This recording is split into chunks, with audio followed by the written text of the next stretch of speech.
বিশ্বকাপে সৌম্য লিটনদের নতুনভাবে তুলে ধরল আইসিসি। বাংলাদেশকে বিশ্বকাপ নিয়ে একই বার্তা দিলেন। বিস্তারিত জানতে ভিডিওটি না টেনে সম্পূর্ণ দেখার অনুরোধ রইল।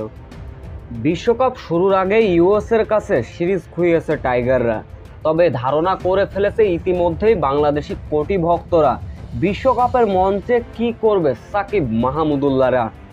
সেটা যাই হোক, বিশ্বকাপে নতুনভাবে বাংলাদেশ কিছু করে দেখাবে, সমালোচনা যোগ্য জবাব দেবেন, এমনটাই আশায় বসে আছে কোটি ভক্ত।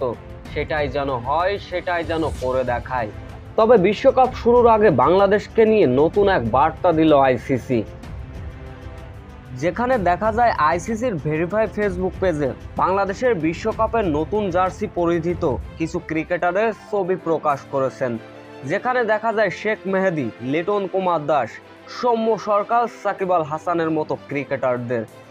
যেখানে সব থেকে বড় বিষয়, উপরে লেখা ছিল বাংলাদেশ আর ইউ রেডি টু ওয়ার, যা বাংলায় অর্থ প্রকাশ করলে দাঁড়ায় বাংলাদেশ গর্জন করতে প্রস্তুত। তো পাশে ছিল বাঘের ইমোজি। যাই হোক, আইসিসি থেকে বাংলাদেশকে নিয়ে এমন আয়োজন সত্যিই অসাধারণ। সো ভিউয়ার্স, এবার টি-20 বিশ্বকাপে বাংলাদেশ কেমন করতে পারে এ বিষয়ে অবশ্য আপনাদের মূল্যবান কমেন্টই করে যাবেন।